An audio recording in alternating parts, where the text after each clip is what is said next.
ఈ గుంటూరు తూర్పు నియోజకవర్గంలో నజీర్ అహ్మద్ గెలవడం అసంభవమా లేకపోతే గెలుస్తారా? సునాయాసంగా గెలుస్తారు అదే తప్పు కదా ఈ ఎలక్షన్ అని అనుకుంటారు. ఎందుకోసం అంటే అతి సునాయాసంగా గెలిచే మొట్టమొదటి కాన్స్టిట్యూషన్ ఏది అంటే తూర్పు నియోజకవర్గం. ఎందుకంటే నేను గత 5 సంవత్సరాల నుంచి ప్రతి దాంట్లోనూ ప్రతి విషయంలోనూ క్షుణ్ణంగా పరిశీలిస్తున్నా. ఎందుకు ఆ మాట చెప్పగలిగానంటే నేను ఇప్పుడున్న ప్రస్తుత ఎమ్మెల్యే గారు కావచ్చు, ఇప్పుడున్న ప్రభుత్వం కావచ్చు, ప్రజలకు చేసింది ఏమి లేదు. ప్రజలందరూ కూడాను ఎప్పుడు ఎలక్షన్లు వస్తాయా, ఎప్పుడు మనం మన ప్రతీకారం తీర్చుకుందామా, ఎప్పుడైనా గుర్తుపెట్టుకోండి, మనం బాగుపడాలి అంటే, మన జీవితాలు పైకి రావాలి అంటే మన దిశానిర్దేశం పర్ఫెక్ట్గా ఉండాలి. మనల్ని దిశ చేసేవాడు, మనల్ని నడిపించేవాడు పర్ఫెక్ట్గా ఉండాలి. మీరు గుర్తుందో లేదో, ఫస్ట్ రాగాల్ని ఏం చేశారంటే కూల్చటం మొదలుపెట్టారు. కడతం కాదు, కూల్చటం మొదలుపెట్టారు. ఎప్పుడైనా కానివ్వండి ప్రతీకారం తీర్చుకోవటం కాదు, ప్రజల కోసం మేలు చేసేటట్టు ఉండాలి. ప్రజలకు ఏం చేయాలి, ఏం కట్టాలి, వాడి జీవితం ఎలా కట్టాలి, ఇది తెలిసి ఉండాలి ఫస్ట్. అది లేదనిపించింది నాకు. అది అసలు కనిపించలేదు ఈ ప్రభుత్వం మీద. ఇక ఈయన ఉన్నాడు అనుకోండి, తూర్పు నియోజకవర్గ ఎమ్మెల్యే గారు, ఆయన అసలు కనుమరుగైపోయాడు, కనపడలా. నాకైతే కనపడలా. ఎందుకు కనపడలేదు? ఏముందో ఆయన చేయటానికి? ఆయన దగ్గర ఏమీ లేదు. ఆయన 100% ఏ పని చేయలేదు. ప్రతి ఎమ్మెల్యే అనేవాళ్ళు ప్రజల్లో ఉండాలి. నజీర్ అహ్మద్ గారు ప్రజల్లో ఉన్నాడు 5 ఏళ్ళు. నేను గుండె మీద చేసుకొని చెప్తా, నేను ఆయనతో నడిచా, ప్రతి కార్యక్రమంలో ఉండా. ఆ ఎమ్మెల్యే లేడే, ఎక్కడ కనిపించలేదే నాకు. 5 సంవత్సరాలు మీరు నజీర్ గారితో వెనకుండా నజీర్ గారితో ఉన్నప్పుడు అసలు ఇక్కడ స్థానిక సమస్యలు దేని మీద పోరాడారు? ప్రతిదీ కూడా ప్రజలకు ఏ సమస్య అంటే చిన్న ఫోన్, ఎప్పుడైనా గుర్తుపెట్టుకోండి, యువకుడికి ఉన్నటువంటి ఊపు అనుభవించినోడికి లేదు. ఎందుకు? ఆల్రెడీ నేను ఎమ్మెల్యే. అట్లా కాదు, ప్రజల కోసం ఉండాలి. ప్రజల సమస్యలు తెలుసుకొని వాడు ఏ సమస్య అంటే దగ్గరికి వెళ్ళేవాడు అయ్యి ఉండాలి నాయకుడు అనేవాడు. ఏం చెప్తాడంటే నీ ఎన్నిక ఎలాగ ఉండాలి అంటే ఒక డైమండ్, డాన్, వీళ్ళు పనికిరారు, లెజెండ్ లాగా ఉండాలి. సమస్య అంటే వచ్చి రాగానే చెప్పంగానే వెళ్ళేటట్టు ఉండాలి. ఆ వెళ్ళే తత్వాన్ని కావచ్చు, ఆ వెళ్ళటం కావచ్చు, ప్రజల్లో ఉండటం కావచ్చు, నేను నజీర్ అహ్మద్ గారిని మాత్రమే చూశాను. ఇక్కడ చూసుకుంటే నూరి ఫాతిమా గారు ఇప్పుడు పోటీ పడుతున్నారు. అసలు ఇక్కడ ఉన్న సమస్యలు ఏమన్నా తీర్చారా గతంలో, లేకపోతే ఎలా ఉన్నాయి ఇక్కడ సమస్యలు ఏంటి? మీరు హాస్యాస్పదమైన క్వశ్చన్ ఒకటి అడిగారు. నూరి ఫాతిమా అని ఎవరు? ఆవిడ ముస్తాఫా గారి అమ్మాయి అంటారు. ఆ అమ్మాయి ఆవిడ ఇక్కడ లేదు. ప్రజల సమస్యలు తెలియదు. ఎందుకు తెలియదు అంటే ఆవిడ లేదు కదా. ప్రజల గురించి ఎలా తెలుసు? సీట్ ఇచ్చారు, నేను నిలబడ్డాను, ప్రజలను అడగాలి. ఏమని అడగాలి? ముస్తాఫా గారి అమ్మాయిని అని అడగాలి. ఆయన ఏం చేశాడు? మంచినీళ్ళు ఇచ్చాడు. తర్వాత ఒక రోడ్లు బాగున్నాయా? లేదు. ఇంకా ఏమి అభివృద్ధి చేసి నేను అడుగుతానండి, ఎప్పుడైనా ఒక వ్యక్తిని కానీ ఒక కుటుంబాన్ని కానీ బాగు చేయాలి అంటే డబ్బులు ఇస్తే బాగుపడరు.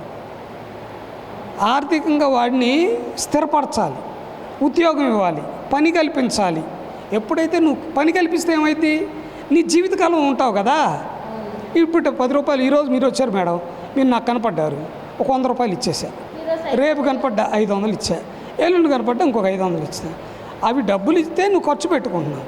అట్లాగే నీకు పని కల్పిస్తే నీ కుటుంబం, నీ బిడ్డలు, నీ భార్య, నీ భర్త అందరూ బాగుపడతారు కదా.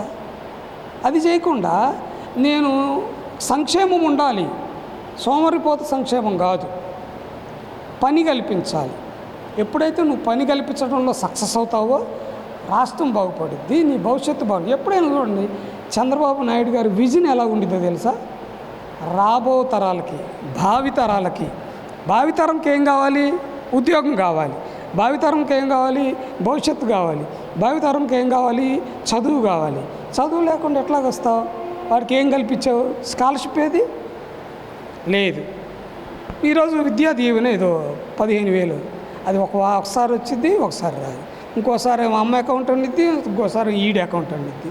అది కరెక్ట్ కాదు కదా. గతంలో ప్రభుత్వాలన్నీ కూడాను చంద్రబాబు నాయుడు గారు భవిష్యత్తు గురించి ఆలోచించే నాయకుడు ఉన్నాడు కాబట్టి నేను ఆయన వెంట నడుస్తున్నా. హృదయపూర్వకంగా చెప్తున్నా. మాయ మాటలు చేసి బాబు గారిని గెలిపిద్దాం, మా నజీర్ అహ్మద్ గారిని గెలిపిద్దామని కాదు. నా పిల్లోడి భవిష్యత్తు బాగుండాలి అంటే చాలామంది లేరు ఊళ్ళో. ఎక్కడికి వెళ్ళిపోయారు వీళ్ళందరూ? ఉద్యోగాల కోసం ఇతర రాష్ట్రాలకు వెళ్ళారు. ఇతర రాష్ట్రాల్లో ₹1,00,000 ఇచ్చినా ఖర్చు అయిపోయి దాచిపెట్టుకోవడానికి ఉండదు కదా. ఈ రాష్ట్రంలో 10,000 ఇవ్వు, దాచిపెట్టుకుంటాడు. నా పిల్లోడు నా దగ్గర ఉంటాడు. నా పిల్లోడికి ఏం చేస్తాను, వాడు బాగుండాలి, ఇక్కడ ఉండాలి, నా రాష్ట్రం అభివృద్ధి చెందాలి, నా డబ్బులు ఇక్కడే ఖర్చు పెట్టాలి, నా డబ్బులు ఎక్కడో తీసుకెళ్ళి ఆ రాష్ట్రాన్ని బాగు చేయటం కాదు. ఎప్పుడైతే నా రాష్ట్రంలో నేనుండి నా పిల్లోడు ఎప్పుడైతే ఉంటాడో అభివృద్ధి అనేది ముందుకు వచ్చింది. నేను ఒక పెద్ద డాబా కట్టుకుంటా, నా ఊళ్ళో నా డాబా కట్టుకుంటా. ఫైనల్లీ చూసుకుంటే మరి నూరి ఫాతిమా ఇప్పుడు చూసుకున్న నజీర్ అహ్మద్ గారిది బాగా టఫ్ పోటీ అంటారు. మీకు లాంటి వాళ్ళు అట్లాగే చెప్తూ ఉంటారు. ప్రజల్లో తిరుగుతుంది మేము అది వరకు అనేవాళ్ళు, వేద్దాంలే చూద్దాంలే అట్లా అనేవాళ్ళు. ఈరోజు కాదు,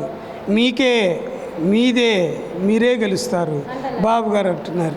ఇదివరకు నేను కూడా కొద్దిగా డౌట్గా భయంగా ప్రజల దగ్గరికి వెళ్ళాలంటే ఎందుకు, వీళ్ళందరూ ఉచితంగా డబ్బులు తీసుకొని ఉండారుగా, వీళ్ళ దగ్గర నుంచి ఎటువంటి మాటలు వస్తాయో అని భయపడేవాడిని. ఈరోజు ఆ పరిస్థితి లేదు. ప్రతి ఒక్కరు కూడాను తిరుగుబాటులో ఉన్నారు. నూరి ఫాతిమా గారి గురించి ఆడపిల్ల, మనం తప్పుగా మాట్లాడకూడదు.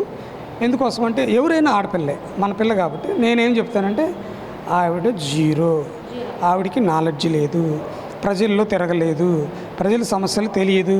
ఎప్పుడైతే మా అమ్మాయికి సీట్ ఇస్తారన్నప్పుడు అప్పటి నుంచి తిప్పాడేమో. 5 సంవత్సరాలు చదివినోడి దగ్గర జ్ఞానం ఉండిద్దా, 5 నెలలు తిరిగినోడి దగ్గర జ్ఞానం ఉండిద్దా? ప్రజల సమస్యలు ఎప్పుడైతే ప్రజల మనసులో నువ్వు ఉండి తెలుసుకోగలుగుతావో అప్పుడే నీకు ఓటేస్తారు. ఈరోజు వచ్చి కమల్ హాసన్ నటనలు ఇక్కడ చేసి నేను అది చేస్తాను, నేను ఇది చేస్తాను, అక్కడ ఫోటోలు ఇక్కడ ఫోటోలు కాదు, పని కావాలి. పని ఎప్పుడైతే నువ్వు చేస్తావో అప్పుడు నీకు ఓట్లు వేస్తారు. మీరు ఏ ధైర్యంతో మా అమ్మాయికి ఓటేయండి అని కానీ, నాకు ఓటేయండి కానీ ఏమని అడుగుతారు? ఏం చేశారు అని అడుగుతారు? కరెక్ట్ కాదు కదా. 100% ఆవిడ ఎక్కువ మెజారిటీ ఓడిపోయిద్దని నేనైతే అనుకుంటున్నాను. 4 దఫాలుగాను 3 దఫాలుగాను పార్టీ లేదు అనుకోండి, ఈసారి అఖండమైన మెజారిటీతో గెలిచిందనే ఆత్మవిశ్వాసం. ఎప్పుడైనా మీరు ఒక కార్యకర్త దగ్గరికో జనం దగ్గరికి వెళ్ళండి, వాడు ఇట్లా తిరుగుతున్నాడు, ఇట్లా తిరిగే రోజులు పోయినాయి, ఇట్లా తిరుగుతున్నాయి, ఎందుకు మేము గెలుస్తున్నాం, ఖచ్చితంగా గెలుస్తున్నాం అని ధైర్యంతో ఆత్మధైర్యంతో పనిచేస్తున్నాం ప్రతి ఒక్కళ్ళం కూడా. అరే గెలుపు ఖాయం కాదు, గెలిచారు. మీరు నామినేషన్ చూసారో లేదో, జనాలకు దడొచ్చింది. నామినేషన్ చూస్తే దడొచ్చింది, గుండె ఆగిపోయింది, దడొచ్చింది, మార్చుకుందామా అనే ఆలోచన వచ్చింది. ఏంటండి ఆ జనం స్వచ్ఛందంగా ఎంతమంది ఎలా వచ్చారు? మిగతా పార్టీలకు రాలేదే, మిగతా అభ్యర్థులకు రాలేదే, నజీర్ గారికి ఎందుకు వచ్చారు? అడుగుతున్నారు అందరూ, ఏమిరా ఇది విజయోత్సవమా నామినేషన్ పర్వమా అని అడుగుతున్నారు. విజయోత్సవం లాగా ఉంది. మరి ఎప్పుడైతే నామినేషన్ సక్సెస్ఫుల్ అయిపోయిందో, నామినేషన్ పర్వం విజయపర్వంగా కొనసాగిందో ఆ రోజే మేము గెలిచాం కదా, 100% గెలుస్తాం.